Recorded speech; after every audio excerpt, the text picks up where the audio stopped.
let's just talk about what we're dealing with here locally on the Central Coast. I'm in Santa Barbara County. I'm in Santa Maria, North Santa Barbara County.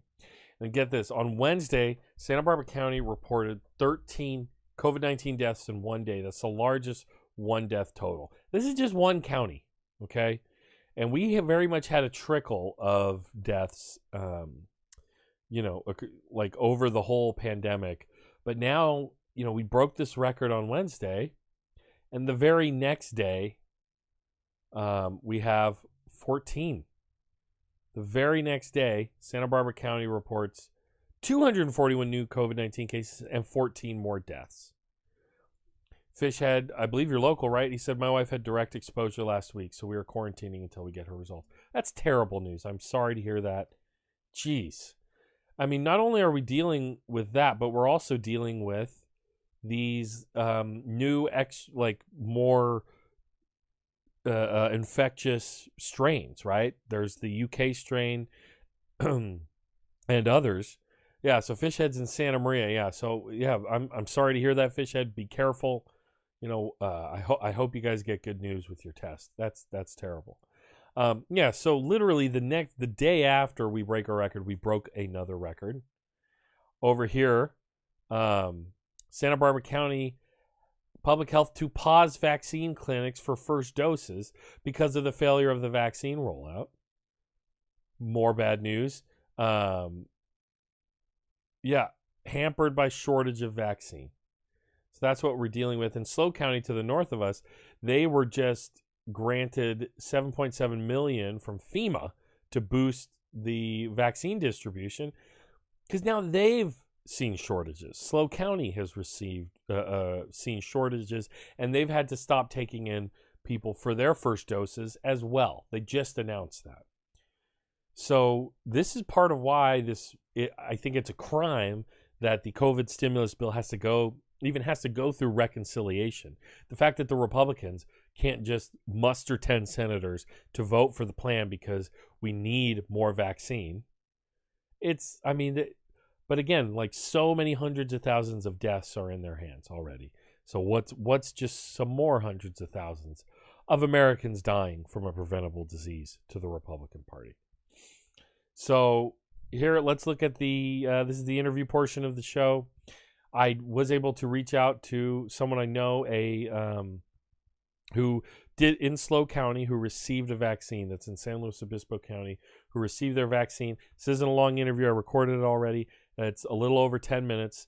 So let me show it to you. I'll be with you guys here in the chat, and then we'll get to some other stories. We'll have some fun. I got a little thrown with my technical difficulties, Ramgate, as Jay called it. So I'm a little off my game. But thank you for being here with me. Thanks for that. But here's my interview. I'll introduce. He's actually, one of my former teachers. But let's just check out this interview here. Welcome as my guest today on Political Pain, John St. John. John was actually my senior high school AP English teacher. And he's here to talk with me today about getting the COVID-19 vaccine. But John, before we do that, first of all, hello. Thank you for coming on my show.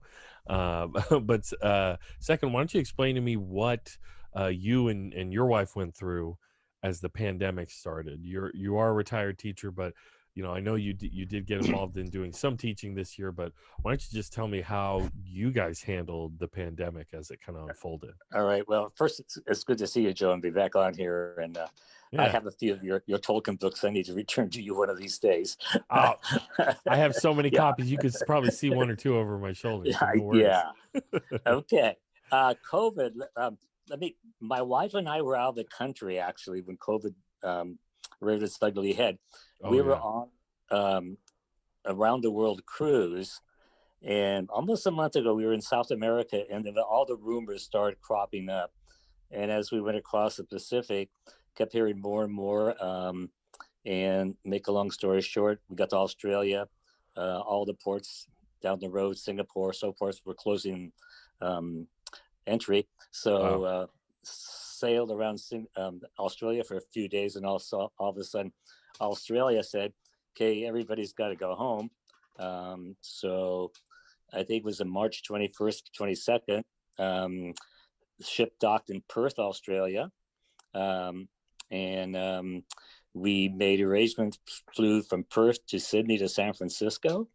I rented a car at the airport. There was not a soul at the airport. All the rental cars are empty, and we made it home from San Francisco to San Luis in 3 hours. Nothing on the freeway. So then, like everybody else, we went into the 2-week quarantine, did everything according to the book. And so for the last 8 months, we've been doing pretty much what everybody else is doing, following the procedures and et cetera, et cetera. My daughter in Northern California has been very strict and forbids us to come up and visit. So anyway, yeah, I was just going to say really quick that you said pretty much what everybody else is doing. I think we could tell by the case numbers and everything. That's not what everybody else has been doing. Oh, well, yeah. We have like 6 people in our bubble. Okay. My brother and his wife, we spent Thanksgiving and Christmas with, and a couple we know from church that brought us food when we first came home. That's about it. Had a couple people over, and we sit in the backyard, about a couple of rickety students, former students. Yeah. But everybody's very careful sitting in the backyard, but we have it. If we go out, always wear the mask, all that, really, really careful. And my doctor, Dr. Hilty in San Luis, puts out a weekly COVID update, gives us numbers and statistics, and, just repeats all the things we need to do. So that's really, really helpful.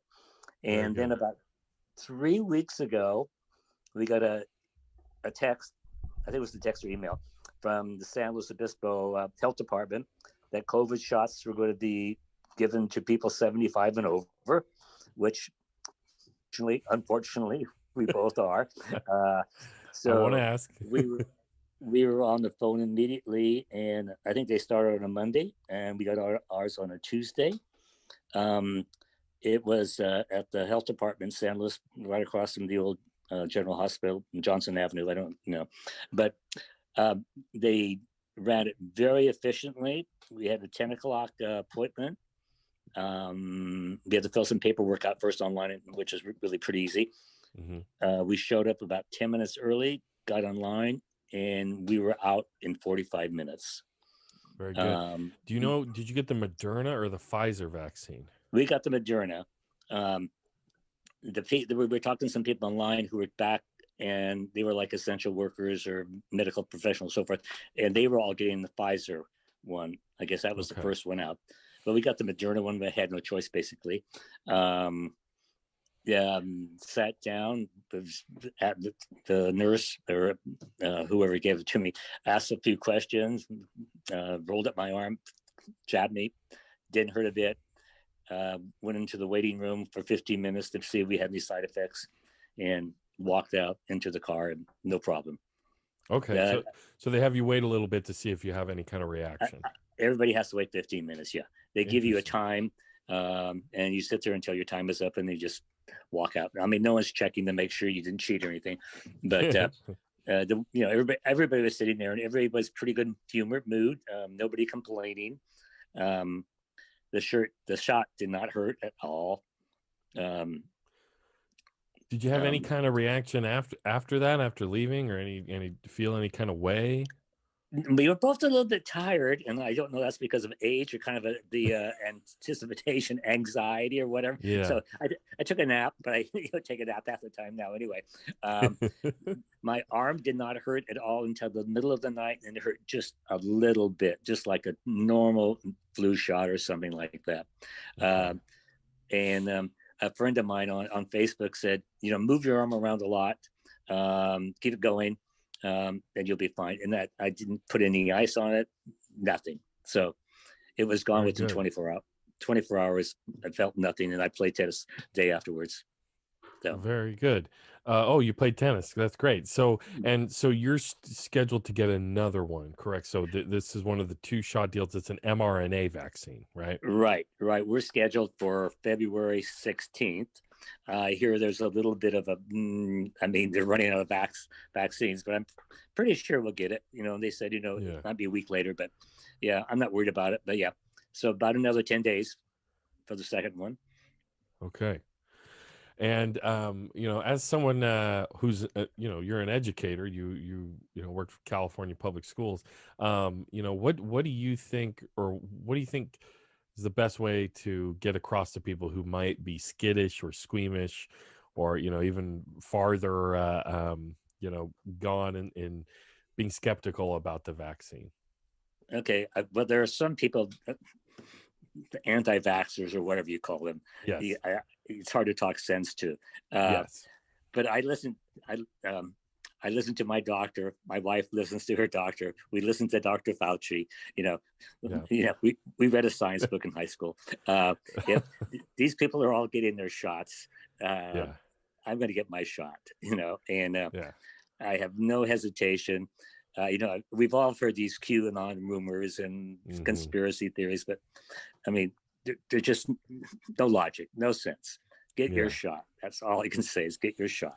Yeah, and it's interesting to me. There's a lot of skepticism around just the idea of that. Well, what if the shot makes you sick? But this is all. There's always been this around vaccines, But what's fascinating to see here is I believe the first person to get it in the UK was like 91 years old. Right. It's yeah, and you see Joe Biden getting it, Bernie Sanders. These are elderly. Much older than you, John. Sorry, right. I'm trying to be diplomatic here. People who, sorry, well, but people in the public eye that are getting it, and they're doing just fine. So, and there's also just the fact that an mRNA vaccine is quite different from what we think of as a traditional vaccine. This works on like practically like a DNA level. It teaches your own cells to react to the coronas of the coronavirus, the sticky little spindles on the virus that stick to your cells. So, it really is a new technology. So it's kind of fascinating. And especially when, someone like you got it and, you took a nap and everything's fine. So. Oh yeah. A friend of mine who's a physician, her mother is 101. Wow. And just got one about 2 weeks ago also. So, I think that's great. So, but every single doctor I have, dermatologist, eye doctor, dentist, GP, they all have gotten their shots. And that's the last word they send to me. I left my appointments. Make sure you get your shot. So, yeah.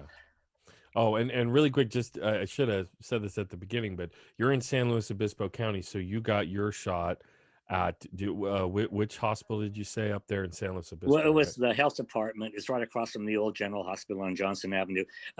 Parking was a little bit of a problem, so they're now doing them all at Cuesta. Okay. Because there's more parking, more facilities. Jeez, so parking, in San Luis, yeah, that's the worst thing you had to worry about, huh?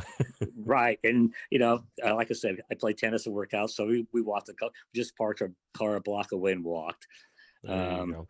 And was this paid through insurance? Did you have to put money down for this? Like, how did that work? Did not cost a cent. Just walked in. We had our paperwork filled out, and they checked my driver's license to make sure, we were legit, and nothing. Fascinating. So, well, John, thank you so much for sharing your story. My whole mission with this is just to, like, kind of just pull the curtain back. It was so much of, I think, a lot of the skepticism and weirdness around coronavirus is because of medical privacy. Because this, all these people who we've heard are getting sick and dying, unless you know somebody who has had that happen to their family, you're not going to see it because of medical privacy. There's not many cameras brought into hospital wards, and so I just want to let people know what's going on and just raise awareness. And you've helped us understand what getting a vaccine was like for you. It just sounds like a pretty benign process and experience. That was it. Yeah, it was. Everybody I've talked to, my age, older, who's had it, virtually all said the same thing. Sore arm for a couple hours. Other than that, life goes on just like normal. Okay, so, very good. And when I'm in line, when it's time for me to get mine, I probably going to wait a little longer, but I'm hope to try to film it myself and share it as well. But we'll get to that when we get to that. Anything else you care to add, John? Thanks again for coming on. Well, no, I appreciate you doing this, Joe, and I think this is a very good public service. And um, I know that earlier people were like 50-50 about getting the shot. Now it's Uh-huh. up like the 80-20 or something like that. So I Yeah. think as more and more people get the shot, um, and the rates of COVID are going down, Hmm. but still people need to be very, very careful. And Absolutely. so all I can repeat is get the darn shot. Yeah. Get the darn shot. And Get- yeah, and I did not know that I lent you a Lord of the Rings, some You Tolkien did, books. and The Hobbit. I read The Hobbit, but don't take this personally.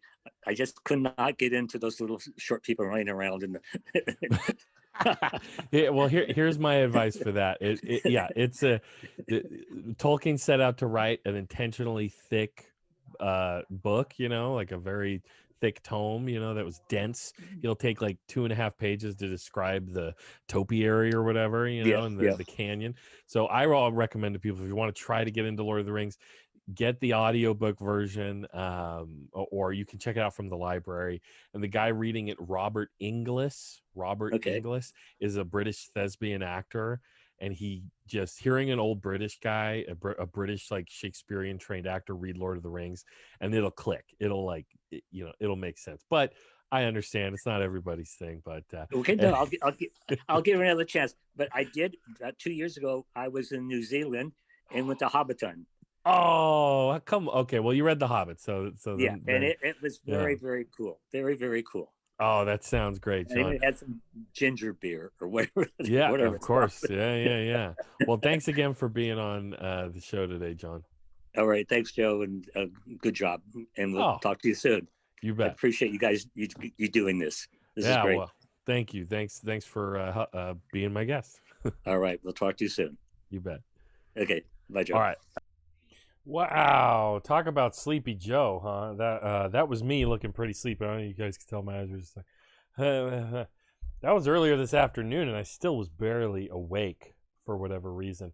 But isn't that funny? I totally forgot I had lent my high school English teacher, my AP senior year English teacher, Lord of the Rings and The Hobbit. I mean, guys, I have a lot of copies of Lord of the Rings and The Hobbit. He was still feeling guilty about it, that he still had it.